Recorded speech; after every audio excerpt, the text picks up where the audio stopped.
And we're live with a kitten. Show the kitten, Rick. Hey, everybody. Welcome to Wednesday Night School. We have we have DC and we have Christy, we have Rick, and we have Milton, the kitten, to talk about is the carnivore diet too restrictive? I see this all over social media and the internet. So let's have that topic tonight, and maybe we can talk about the carnivore kitten and how a lot of our pets, what is their species specific diet? I was thinking of you, Rick, and I saw a bunch of ducks today, and I thought we should call him the duck charmer. Oh, I love my they ducks. they walk up to him. Oh, they know there's food when they see me. I bet. All right, let's do the rounds. You go first, Christy. Tell us who you are and your channel.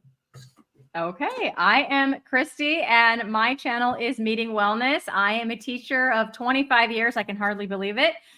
Here in Southern California, where we're still having some great, almost summer-like weather. And I'm happy to be here tonight to talk about if that carnivore diet is restrictive, because I see that too, John, and I could probably talk all by myself for this whole hour, but I'll try not to do that. Talk as long and as much as you want. How about you, Rick? Well, I'm Rick, as usual, the 41-year carnivore with the quacked up lifestyle. I love meat, so that's what I eat. And I don't know about restrictive. I would much rather have delicious meats, steak, duck, iguana, chicken, pork, lamb, whatever I can get, than a bunch of duck food. I mean, who wants to eat nasty stuff like bread and pasta and all that other duck food? That just doesn't appeal to me. So in a way, it's not a restrictive diet. I think it's more of an exclusive diet. You're getting to eat the best quality foods and then let everybody else eat the duck food. And even my little friend over here, who my neighbor discovered the day after the hurricane, he prefers meat. In fact, he gave me some kitten food, but it's some kind of kibble. He barely likes it. But when I give him raw ground beef, he snaps it up. Wow. So he loves raw meat. And boy, is he a live wire. This guy will not stop. So, yeah, there's nothing restrictive about eating the best quality food possible. All right. Yeah, that's a good point. Yeah, good point, Rick. No, I don't find the carnivore diet restrictive in any way. Actually, I find it freeing. What I find restrictive is being sick from eating all the like the standard Western diet or the duck food, as Rick says. That's what restricts your body. It makes you sick. You can't do things. You can't do as many things as you would do normally on a healthy diet. So I don't find it restrictive at all. And also time, like the time that you get back. There's very few times there's not much in life where you actually get time back. But if you're not cooking all day and preparing these ridiculous meals, then you're getting a lot of time back, aren't you? So it's really a very freeing way to eat. I agree. Thanks. I'm John Laspina. I'm the carnivore teacher hosting our Wednesday night school. I call it night school because, like Christy, I still say I am a teacher, even though I'm retired. I taught for 34 years in middle school, various subjects. And now I teach online. I make a YouTube video every day and post it. And I put a singing video about carnivore every Wednesday and post it. Sometimes Christy does it with me, and we have a good time. And I just like to pass on the knowledge because it has changed my life for the better, so much so that I'm motivated to make these videos. Like a lot of people on YouTube are sharing their success and how great they feel, and the issues, the medical issues that have been cured or minimized just by eating the diet that we're supposed to eat as humans. Just like this kitten is a carnivore, 100% carnivore, is supposed to be eating only animal products. That's how this kitten's digestive tract is and stomach acid. We're the same way with the way our physiology is set up. Now, the topic, is the carnivore diet too restrictive, comes from a perspective of somebody who's eating the standard world diet, standard American diet, whatever you want to call it. And that is the food that's in the fast food restaurants, It is the food that is in the regular restaurants. It's in the food that's in the center of the grocery store in boxes and packages with barcodes. And everybody, I can't say everybody, almost everybody, so many millions, billions of people eat this food, whatever version of it in their country. So when we say, okay, now stop eating that, and here's the carnivore diet, and we explain what it is. And the way I explain it on my channel, I list some foods like Dr. Berry says, beef, butter, bacon, and eggs. I say beef, lamb, pork, poultry, fish, and eggs, cooking in animal fats like butter, bacon fat, beef, tallow. And that's how I explain it. And when someone hears that list, wait a minute, I can't eat cereal? What do you mean I can't have all this fruit anymore? What about all the vegetables? Fruits and vegetables are good for you, right? That's where you get your vitamins and minerals. We have to have so many servings of fruits and vegetables every day. The doctor told me so. It's all over television. I keep seeing and hearing all these messages.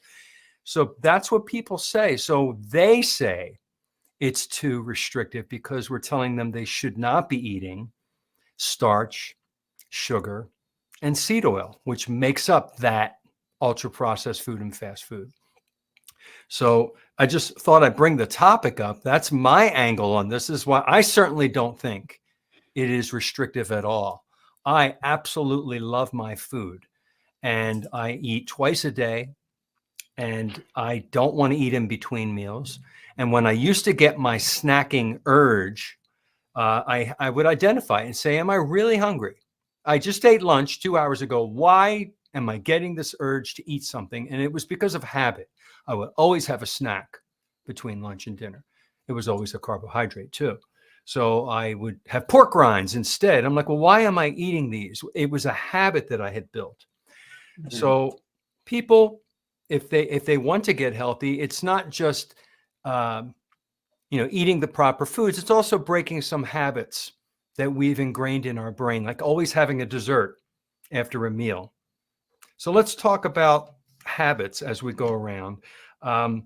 When you went carnivore, did you find it difficult in the area of maybe breaking some habits that were connected to the way you ate before? Well, first, I want to talk a little bit about restrictive and how I kind of look at that from both sides of the coin. So I hear a lot of carnivores say similar things like what was restrictive was fill in the blank thing that you like made better by eating the carnivore diet, right? So for me, it was way more restrictive to have things like anxiety. And you know what, John? Nia is backstage. I told her I would let you know that she's here if you didn't see her. Anyway, I had things like anxiety. Scroll up to see her. There you go. Hey, Nia. Things like anxiety, no energy ever, brain fog, and all kinds of things like that. Those things were actually quite restrictive. And the amazing thing was I didn't even realize I had them until I went carnivore and they went away. And so when that happened, because I didn't go carnivore necessarily on purpose, I was keto first, and then I just didn't want to cook the duck food like Rick says.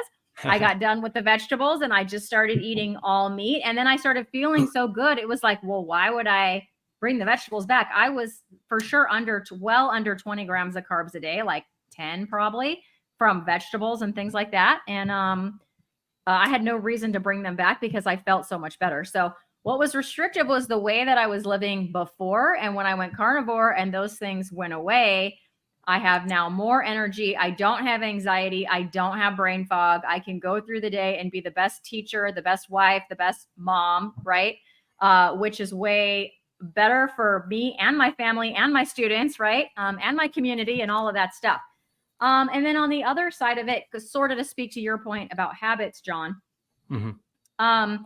it sort of reprogrammed my thinking about what food is. So probably when I was eating the standard atrocious diet, as Dr. Nelson said in the chat, I would have thought, oh yeah, only eating meat, that's way restrictive. I got to have my ice cream or my whatever. That's a treat. You got to have that treat. That's such a treat. Why would I give that up? Everybody needs one of those now and again.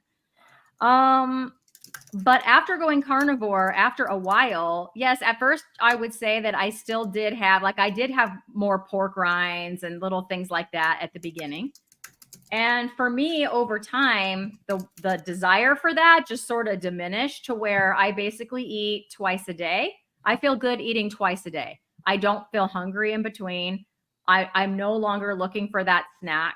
So those thoughts of being restrictive, I think, happen when you are still eating all the junk and you want a reason to keep eating the junk. Plus, you Right. have the blood sugar like roller coaster crashes where you feel like you have to because your blood sugar drops low and you gotta eat, like hangry, right? So I used to get hangry. I don't get hangry now. And I feel like that's just being consistent over time, eating the meat. I just don't feel that way anymore. So looking back, so it's like from both angles, right? I feel so much better and I don't even want that stuff anymore. It takes time. It's not the first day you go carnivore. Now I know never want a snack or never want a, other treat or whatever. But for me, my reason, I felt so much better. I had a good reason to stick to it. And then after sticking to it, it was like all those habits, as you put it, kind of disappeared, Great. including my habit for diet soda. That went away about 2 months ago now. So I just don't want it anymore.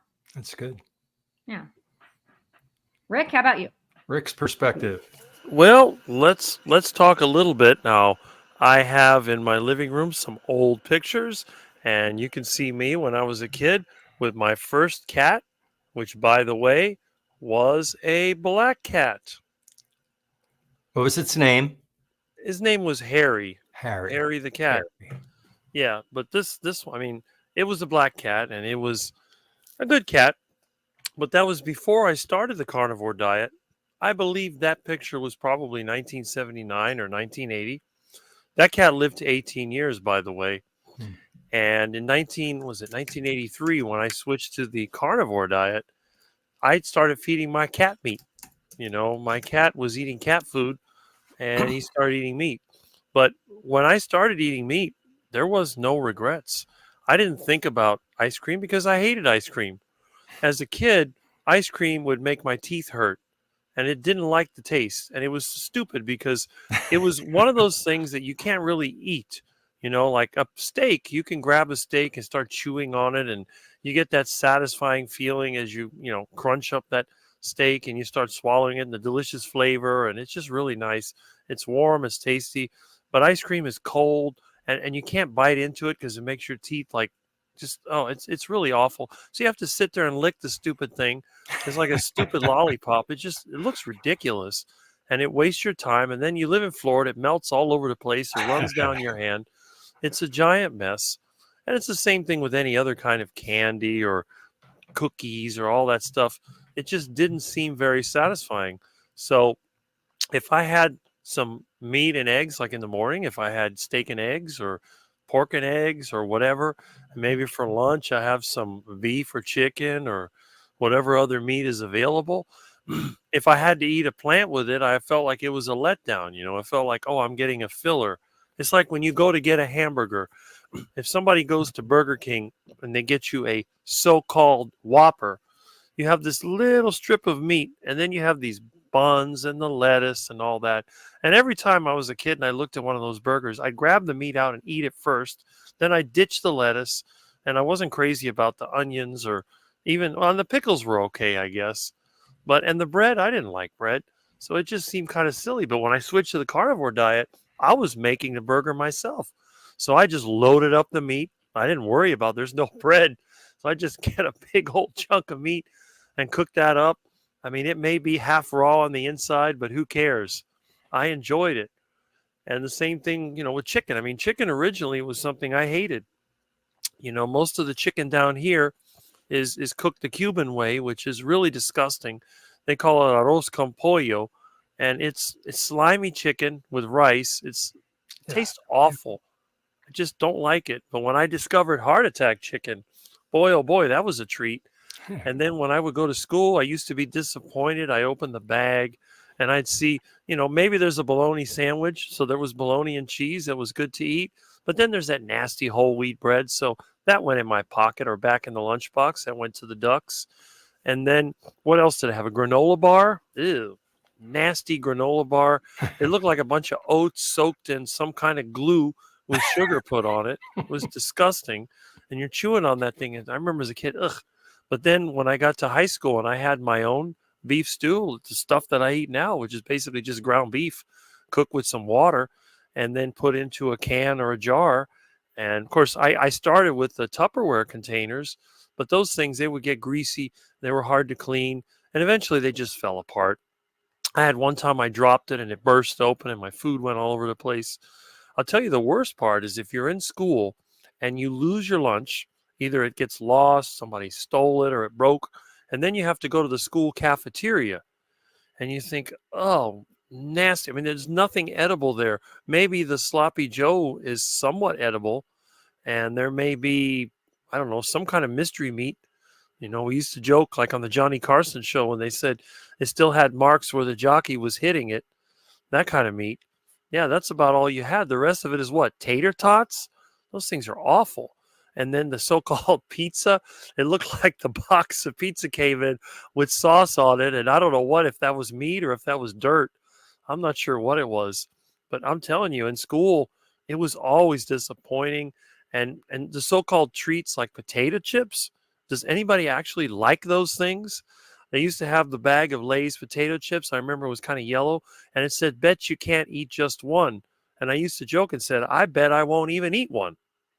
You know, I don't know if you remember that saying, but I thought it was pretty funny. And then, of course, the peanut butter sandwich, the ultimate disaster for lunch, was replaced by something meaty. Can't go wrong with that. Even if it was cold fried chicken, it was still better than the peanut butter sandwich. And then I also developed my own way of storing eggs. I cook the eggs flat, almost like a tortilla looking thing. You put it in a bag, and even though it's cold, you can put it over your meat. So if you're going to have like a little hamburger, you just do an egg wrapped over the hamburger, and you eat that, and it's really delicious. So I had no regrets. And for me, meat was the treat.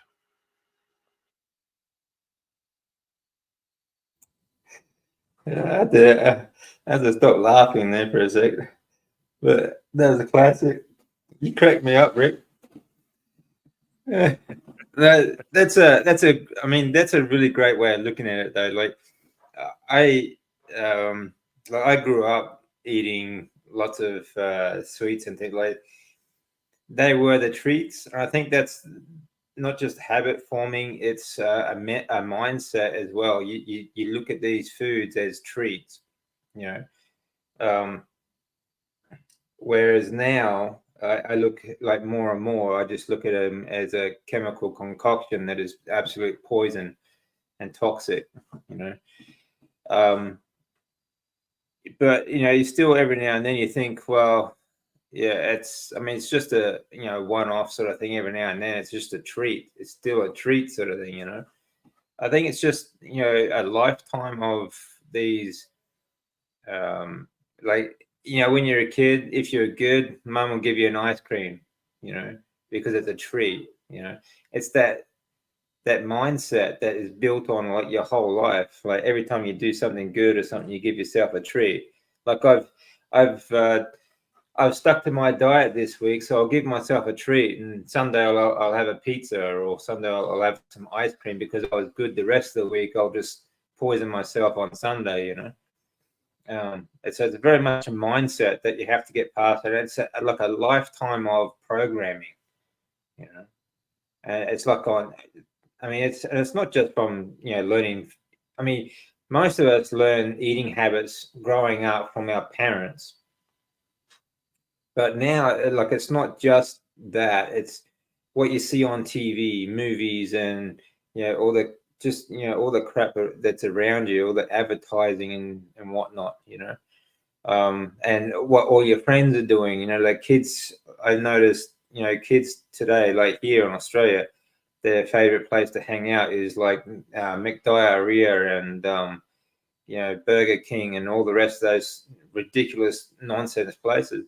But I see a vast difference. When I was in Japan, kids would they would all hang out at a restaurant, and most of these restaurants are all meat.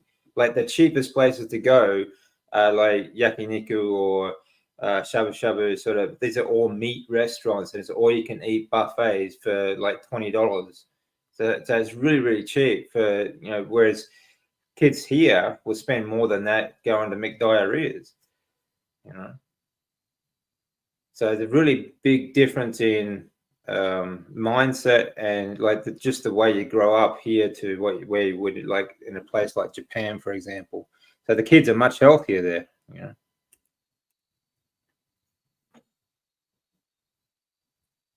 Me? Yeah, and Yeah, Nia, sure. I'm sorry, I Okay. I left you out because I have 4 boxes, and if I don't scroll up, I don't see that somebody else is there, and I was busy talking, so I'm sorry I didn't let you in earlier. If you could That's introduce okay. yourself first and then tell us your thoughts. Sure. I'm Nia from Nia's Way on YouTube, and just passed my 1-year mark on Carnivore recently. Well, in July. So, and I like this topic because I think it's definitely something that people think or assume when they're looking at or approaching this diet change. But I always like to try to put things in perspective and define them in context, right? So it's like it's restrictive compared to what? It's almost the same thing as saying on the opposite side, oh, everything in moderation. Like that doesn't really actually mean anything because everybody's definition of moderation is going to be different depending on what they can tolerate and what they think is healthy and not healthy. And so when you give that advice to somebody, oh, just eat in moderation, like that's to me the worst piece of advice ever because that doesn't tell me anything about what I should or shouldn't consume, right? So when somebody says, oh, a carnivore diet is too restrictive, I could never do that. Yeah, on the surface, it's like, okay, I understand why somebody might think that you're limited to a relatively small group of foods. However, it's really only been like restrictive compared to what? It's really only been the last maybe 50 to 100 years in modern society that we have even had access to the type of food, the abundance of food, and the variety of food that we have. Just 1 second. And so it's like, if you think back, even, two generations, nobody had the kind of variety and, the ability to eat everything they wanted in moderation. It's just never been like that throughout human history until we started industrializing food and mass producing food and creating all these frankenfoods. And so when you really start to think about it, what did people eat really up until the last 100 years or so? It would have been a quote unquote restrictive diet, right? People lived on like potatoes in certain countries, like maybe a little bit of meat and potatoes. There's, cultures that live on, mainly rice and beans, and then a few other things. You know what I mean? Like, there's not this huge variety of different things accessible everywhere, and that's why meat has always been a staple for essentially every culture until we had, the agricultural revolution.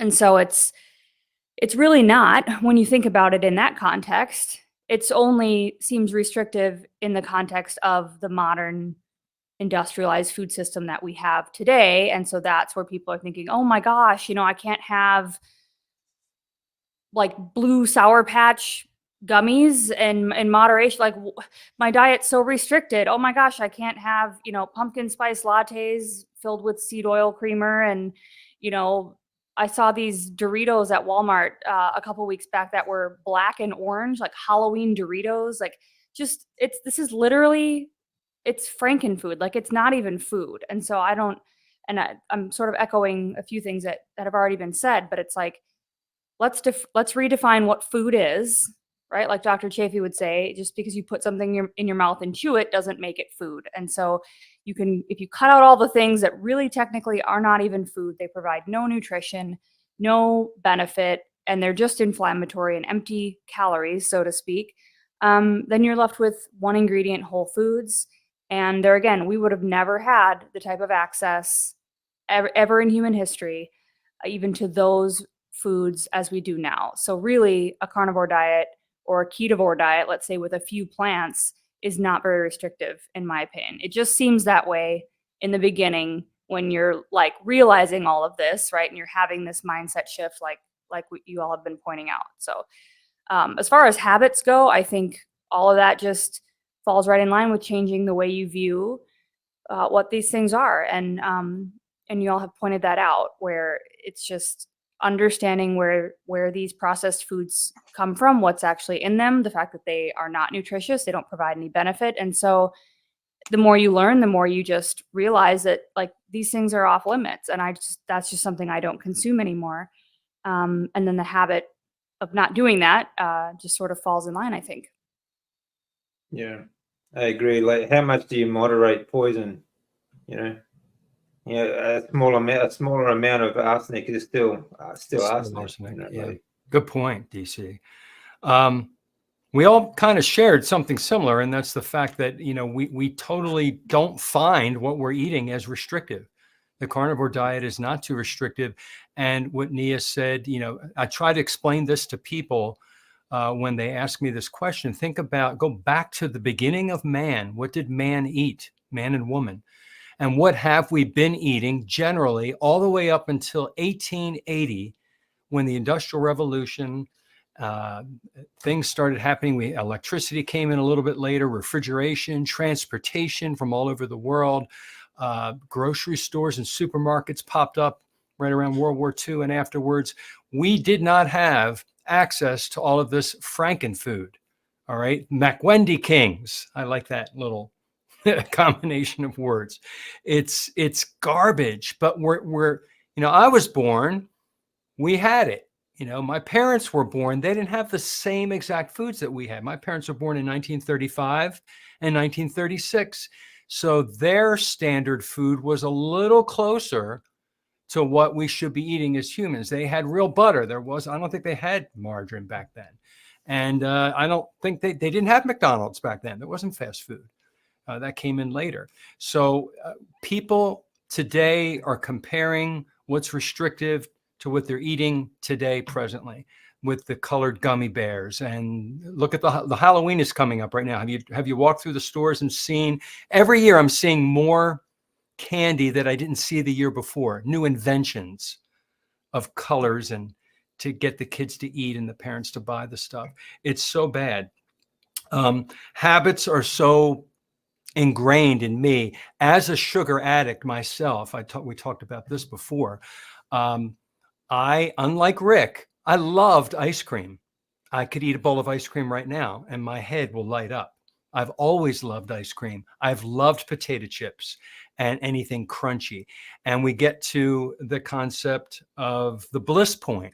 You know, we didn't have this years ago, but big food companies invented combining just the right amount of sugar, just the right amount of seed oil fat, and just the right amount of salt. And it hits all these dopamine points in your brain and you get this rush, and you can't eat just one unless you're like Rick. Rick is the anomaly. Most of us understand that some things were irresistible, and some people think that, oh, I have to give all of that up. Well, what you're giving up is you're giving up the addiction to that sweet stuff. Right? There are these chemicals that do get released in our brains. Just like Rick is petting his kitten right now. He's getting oxytocin. Every time he pets that cat and it gives him a little purr, he's getting a little oxytocin hit in his brain. We get dopamine hits. There's serotonin hits. We get all these little reward chemicals that come to us when we exercise. You know, we get what is that other chemical? We get endorphins. So we're chasing these little drug rushes with the food that we're eating in modern day, is my understanding of it. So I do try to explain to people, let's look at the timeline in history and look at what we're eating today versus what man has been eating for hundreds of thousands of years. And you realize it's not restrictive. We're giving up the poisons. And, sure. You know, Dr. Berg explained this so beautifully at Hack Your Health. And he put out a pamphlet. All that crap that we're talking about comes down to 3 ingredients: starch, sugar, and seed oil. You combine that and add a couple of other little artificial flavors, colors, and preservatives, and you get this thing called ultra-processed food. And it's not good for you. Now, we're not talking about vegetables and fruits yet. So let's go down that path and go around and talk about that. So, you know, some people are on the ketogenic diet or the carnivore diet, where they do allow some plants in and they feel healthy. What are your thoughts on some vegetables and a handful of berries? You know, we're carnivores. What are your thoughts on some people having those foods? I am pretty sure that all plants have some sort of defense mechanism, you know, whatever that thing may be. And depending on who you are, you might have a little more tolerance to those things, or, you know, than others.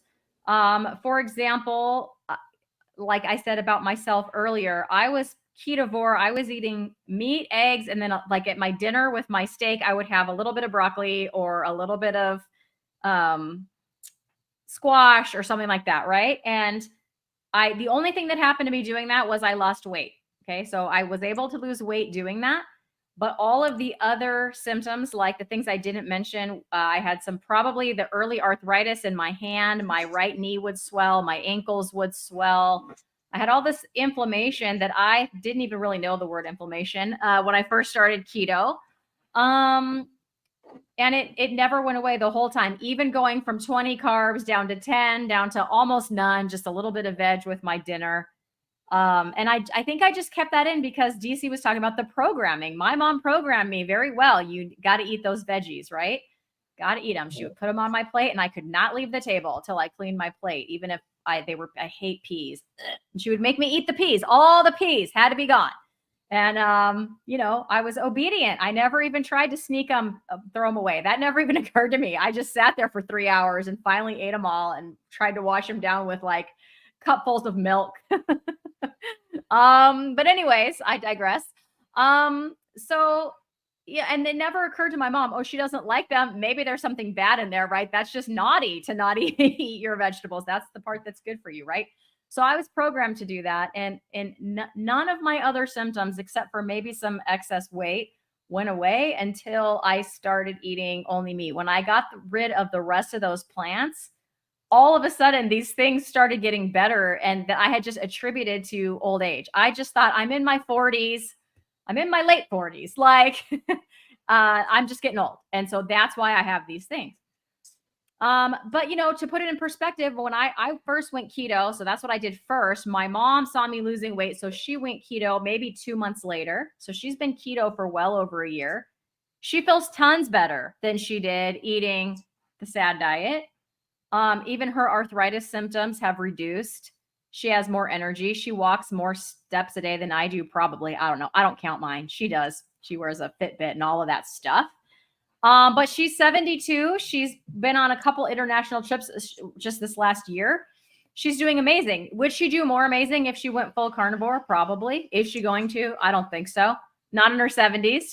She's lived too long with that paradigm of, you know, but vegetables though, right? So in terms of that, I'm very happy that my mom switched her diet to what she's doing. I think I'm going to have my mom longer than I would have otherwise. Because she was getting a little like forgetful and things like that. I don't see that as much now that she's doing this. So she's had some improvement, like I said. But I do think, you know, there was a point in time where she sends me pictures of her food from time to time, and I noticed the vegetables creeping up, and she started complaining that her joint pain was coming back, and I was like, Mom, it's the vegetables. So she reduced them back down, like she lowered the amount back down, and that's gone away again. So, but she's not vegetable free, but it's like when that level creeps up, her joints start to ache in her hands and stuff, you know. So those plant toxins are in there, and I think that we don't need them. Is everyone going to get rid of them? Probably not. Probably not. If I ate some fruit, I think it would send off my sweet meter. The next thing I know, I'd be, you know, looking for some ice cream and some cookies. And I think honestly, it would taste so super sweet to me now that I really haven't had much in the way of sweet tastes in a while. So appreciate you sharing that. Absolutely. I totally agree with you 100% there, Christy. I think, however, some people that are going from the standard world diet, it's a step. Yeah, it's a step. It's a step. I mean, I did it. I did it for a whole year and got a kidney stone. like just your mom had problems with her joints. I had some very, Uh. then I learned. So it was, I hate to learn the hard way, but that's how I learned. And then I took the plants out, and now I'm plant free. And my God, what a difference. What a difference. Well, you know, I have a friend that grew up as a vegetarian vegan, and he was that way, you know, until his early 40s, and then it all fell apart. So he switched to the carnivore diet, and things got worse. He had trouble using the bathroom. He had all kinds of dizziness and headaches and blood sugar. All kind of weird things were happening. So I came up with an idea. I said, you know what? How about you go on a meat-based keto diet and include some of the vegetables that you like the most? So what he started doing, I showed him how to make a ground beef stew. And in that stew, we put an onion, which comes right from my garden. And then he uses sometimes he'll put cauliflower, broccoli, or whatever in there and let it cook with the ground beef. And it cooks for half an hour or more. And I figured this was my theory. He can feel like he's eating plant material because there's fiber in it. But after it's been cooking in that fatty meat that long, all those plant toxins are being broken down and they're being rendered, you know, less, let's just say less irritating. And that diet he's been on for more than a year now, and it fixed everything.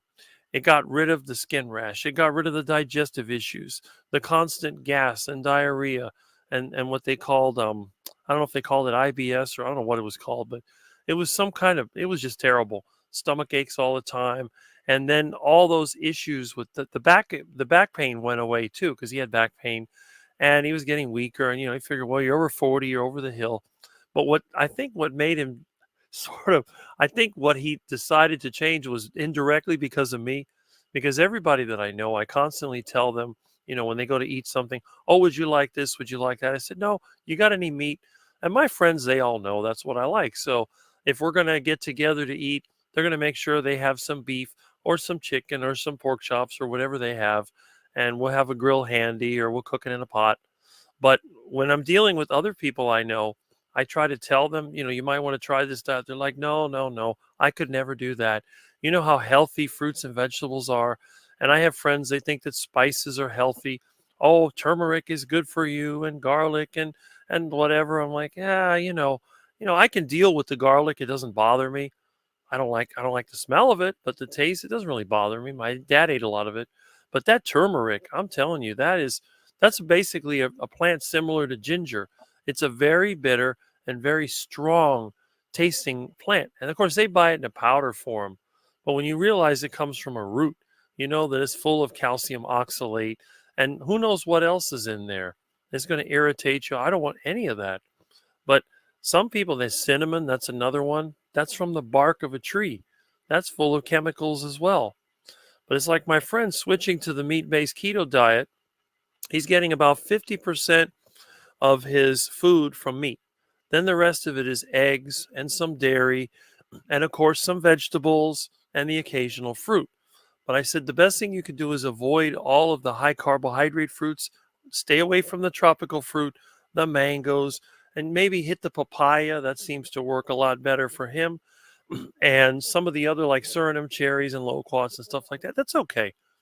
Because the thing is, my theory was this: if you're going to eat vegetables, you're going to need a little more antioxidants to try to deal with the glucose. And if you're going to eat the fruit, just eat the natural fruits, eat them in season, and he's fine. So he says maybe one day he'll try the carnivore diet again. But I think with that transition, you don't get that shock to the system. Because I was using the illustration since I'm a gardener. When you grow things, you grow seeds in the shade to get them going. You don't just stick the plant out in the sun because the leaves will get shocked and they'll fall off and the plant will be stunted. It's better to move it just slowly out of the shade into the sun to give it time to adapt.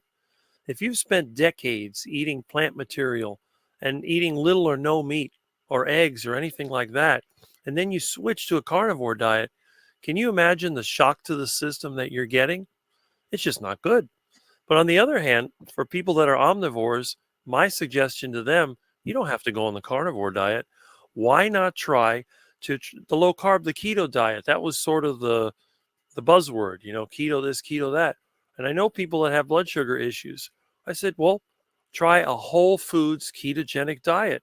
And that includes things like cauliflower, and it can include some other plant material. It's not the end of the world. And humans are omnivores. We're not technically carnivores. I mean, yeah, we can live.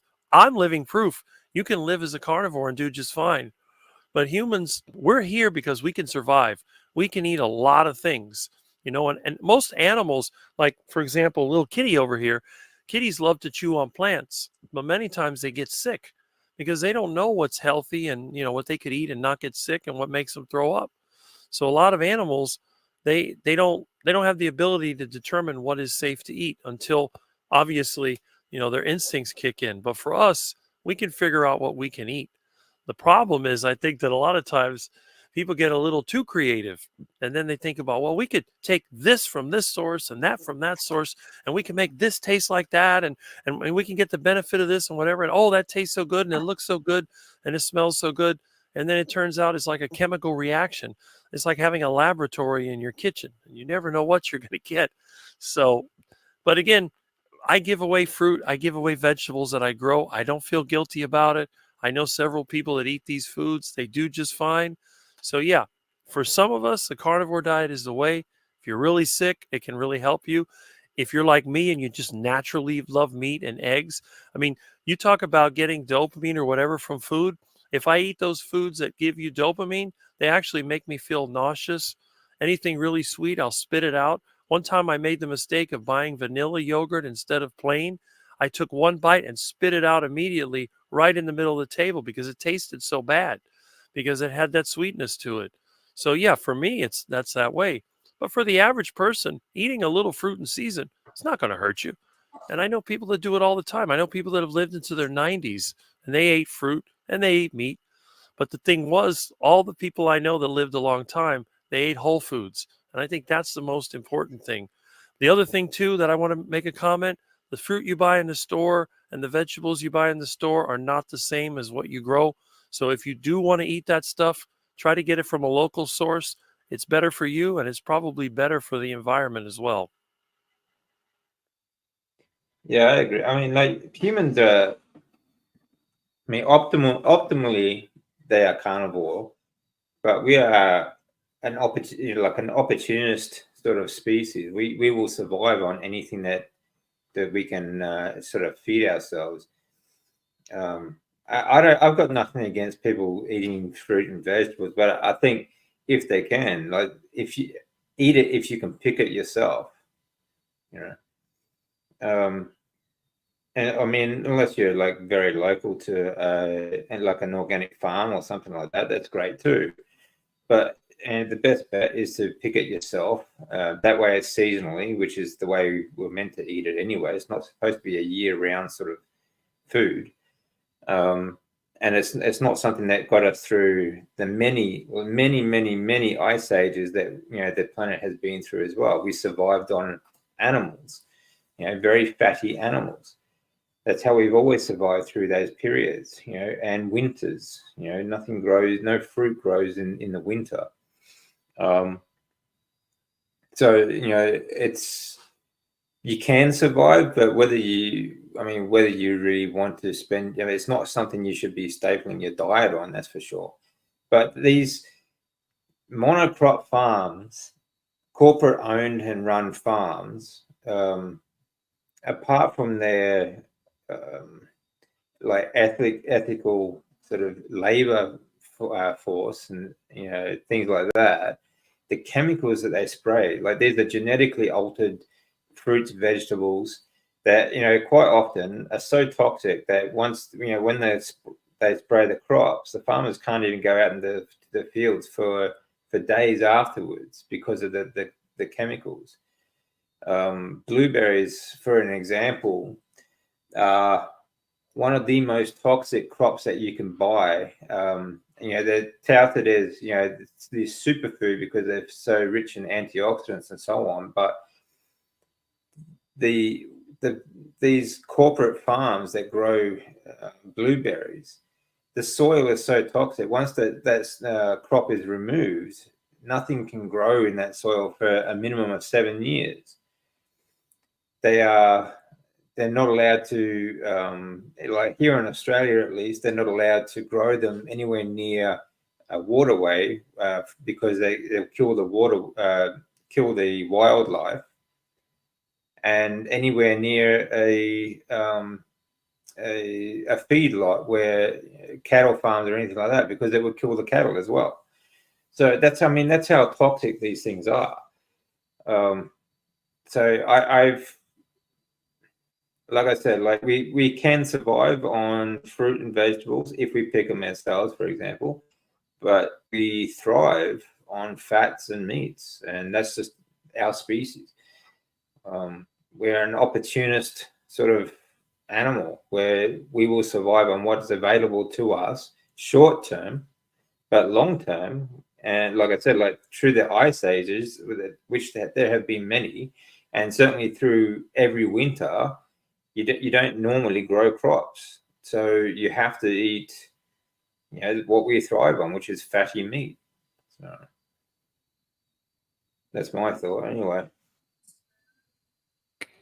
Yeah, I agree with what you all said, and really would just echo all of that. And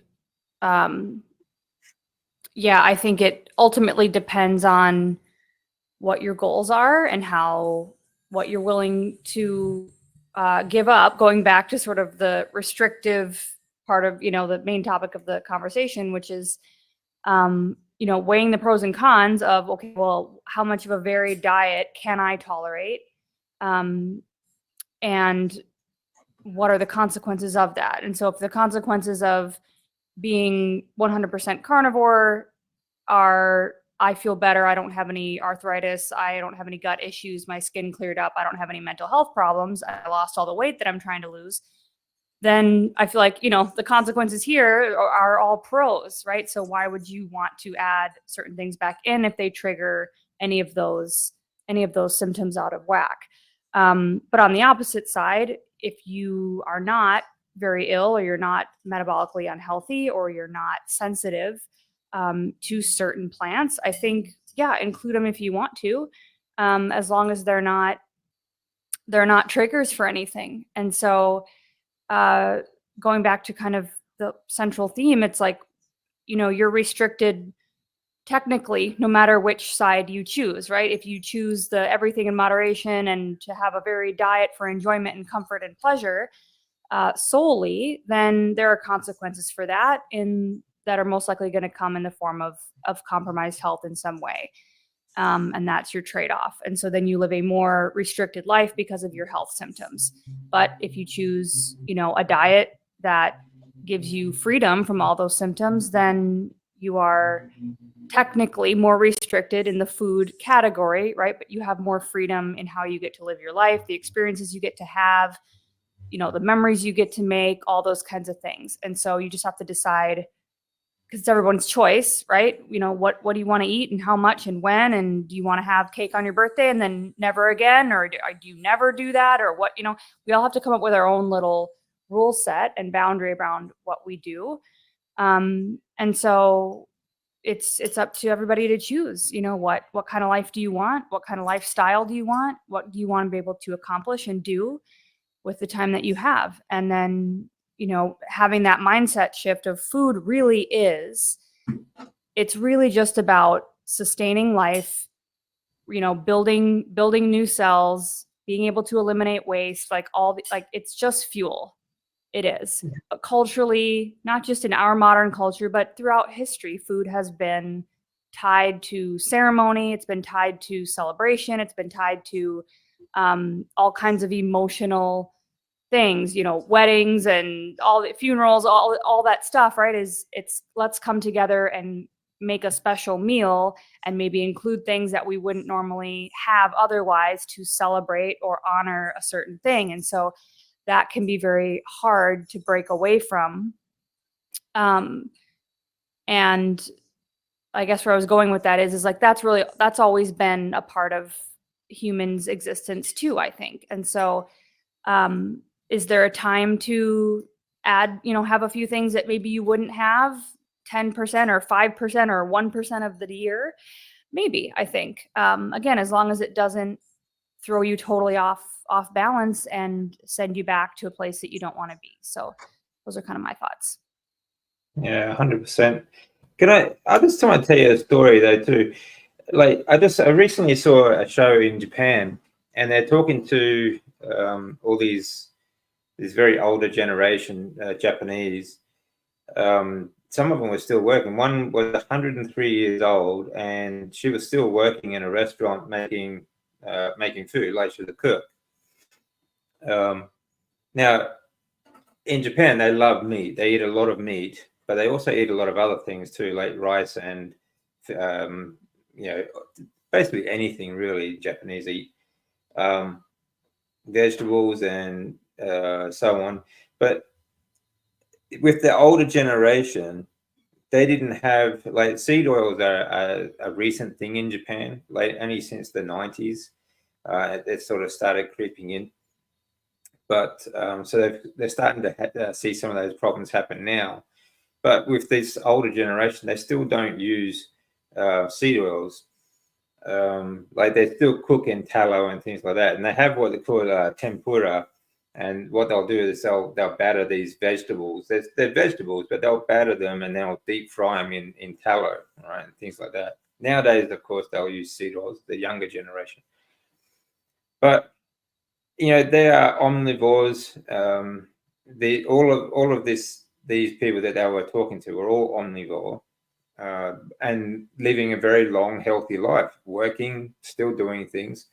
But I think one thing that they all had in common was the fact that they all felt like they still had something to live for. They still had things that they wanted to do, and this to me is like Nia is saying, like, food is supposed to support our lifestyle. It's not supposed to become our lifestyle, right? It's supposed to support us in what we want to do. So it helps us it gives us the fuel that we need, the nutrients that we need to live the lifestyle that we want, right? It's supposed to be part of our lifestyle, not our whole lifestyle. So there's a very big difference. Well said. Well said. What everyone said there was right on. And I think we're getting at the fact that a lot of us don't realize it, but food is entertainment. Food is a celebration. Food is part of cultural events. Food, that kind of food, that salt, sugar, and starchy food is embedded in our culture, in many different cultures. And when we say, is the carnivore diet too restrictive? I think it goes back to how people have been using food and perceiving food. And we all just got at that point that food, and a lot of people said it in the comments, and I posted some of them up here, food is fuel. Now, we are humans and we live in a culture and we have celebrations and we have to get around those things. Yeah, but we don't celebrate every day. No, we don't. But some people will they will celebrate every day. They'll some people have a celebration after dinner every night and have my bowl of ice cream. I did that. I celebrated constantly. Dr. Robert Siva says that a snack is always an emotional event.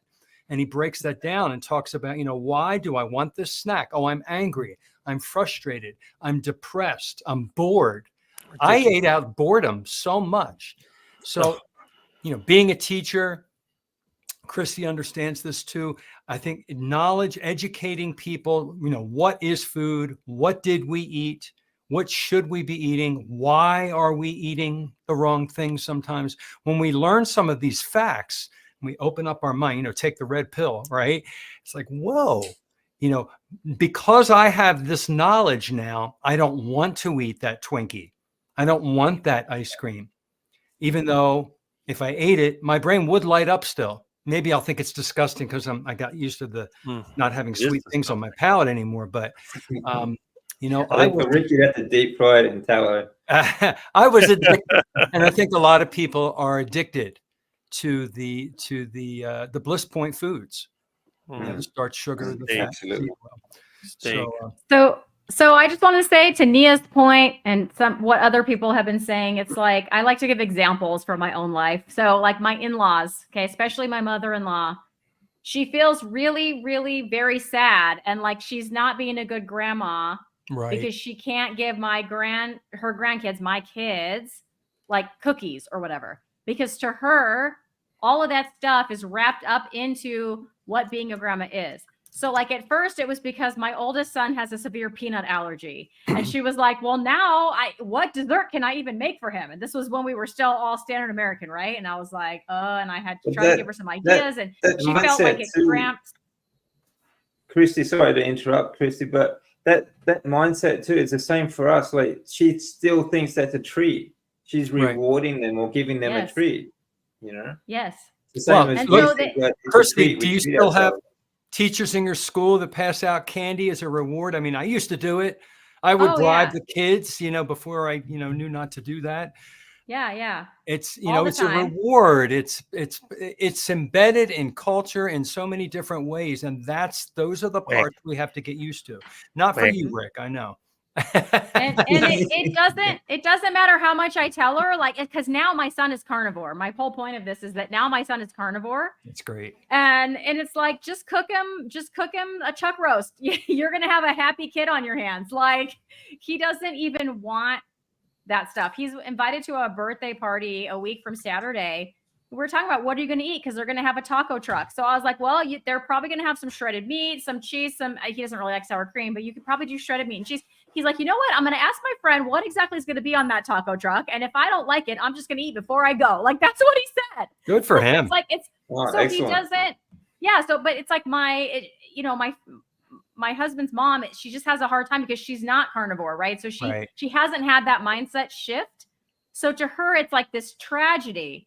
And that's like no shade on her, but like, because I would have that same mindset had I not gone through this transformation. And I think it does take that. And I don't know how to, like, I wish I could get it across to her that I promise you he is not sad. Like, she is feeling sad, but he is not sad. Right. That's true. All right, we're at the top of the hour. I wish I could go further, but it's going to take a while to go around the circle. And I want to give everybody an opportunity to share their YouTube channel, any information, so that viewers can extend. I mean, that's what I have. My YouTube, I have so many YouTube tabs, and I try to listen to almost everyone during the week. And that's where I learn. Oh my God, I learned so much from all these wonderful influencers. So let's go around. Christy, you start. Tell us about, you have 2 channels, so share. I do. Okay. So my original channel is Meeting Wellness. And the next thing I'll be doing is I'll be on with Nia on Carnivore Mastermind. That's tomorrow. It'll be streaming to Nia's channel and mine, and probably a lot of you that are also on the screen with me. I don't know who else is joining, but those are great. We have a great topic for you tomorrow. I have some cool interviews coming up. One with Limitless Lindy, and some things like that coming up on my channel. So stay tuned for those. My other channel is Lioness Lifestyle Live, and we go live every single Tuesday at 5 p.m. Pacific or 8 p.m. Eastern. And we have on a different, it's female focused, right? So we have on a different female guest. Just yesterday, we had a lifestyle coach that I met at Hack Your Health. And so our guest always kind of tells their health journey. If they're an expert, they tell about that. Just recently, we had on several doctors. We had Dr. Jody Nishida, Dr. Anthony Chafee, and Dr. Robert Kilt. So those are all there available to watch. If you haven't seen those yet, they're fantastic. And we need everybody to go over there and subscribe. That's a brand new channel. We sort of transported. We used to stream to our own channels, and we thought, let's make one consolidated channel. So when we're live, everybody can chat together. It makes for a better community. So please go over there and subscribe if you haven't yet. Yep. And I think everybody knows me. I'm the one that's known as the 40-year carnivore, Rick. My YouTube channel is Charger Mopar. I did have 2 YouTube channels back in 2007, but one got deleted. Thanks, YouTube. But I still have this one. And, you know, if you like seeing things that are not quite as structured, I have never interviewed anybody because, well, let's just put it this way. I'm too cheap to have any kind of streaming software. And honestly, I don't have a lot of time because by the time I get home from work, I have to eat. You know, there's just not a lot going on. But I do go on other channels. I go on some of the best YouTube channels. So if you see me as one of the team on a channel or being interviewed, you know that's a high quality carnivore YouTube channel. So you just have to look for me. And if you see me in person, there's not too many people that are 6'6". So I'm very easy to see. I'm skinny, I'm tall. And if you see me you see somebody chasing an iguana or duck and he's tall, you have a pretty good idea of who that is. And that's it. So I look forward to seeing more of you in the future. He's the native Floridian Sasquatch that, yeah, in his natural environment, eat iguana and anything else that moves. He's the duck charmer. I'm DC. At the moment, my channel is called DC Learning to Live, but I am maybe changing that soon. But basically, my channel is about learning to live again after with cancer, after chemo, and trying to find a new way to live or live my best life anyway. So mostly it's about that. I do a lot of interviews. In fact, I've got an interview coming up with someone pretty interesting next. But yeah, otherwise, also pretty much what you'd call the radioactive carnivore, I guess. I'm still still very much nuclear powered, and so that's about my channel. Yeah, so come check it out. But it's all about metabolic health. I try to help as many people as I can get through tough times like going through cancer. It's very tough, especially going through treatments. A lot of people die from the treatment itself, not from the actual cancer. So it's something I like to highlight. There's a lot of side effects, a lot of bad things that happen to the body after chemotherapy. So these are the sort of things that I like to, show people, make people aware of, and show them that carnivore is definitely helping me get through those side effects and more. So yeah, all right, Nia. I'm Nia. My main channel is Nia's Way on YouTube, and then my podcast channel is Nia M Nova, where I do interviews there. And yeah, I just try to show what it looks like to live a carnivore lifestyle. I update on my own health journey, and I'm starting to put more functional training / yoga / mobility classes out there. Because I have a background in that as well. And I took a year off of exercise because I was so fatigued and messed up and feeling terrible that I couldn't tolerate exercise anymore. But now, after a year on this diet, I'm back to exercising more. And so I'm looking forward to share more of that stuff with everybody too in the future. So thanks for having me.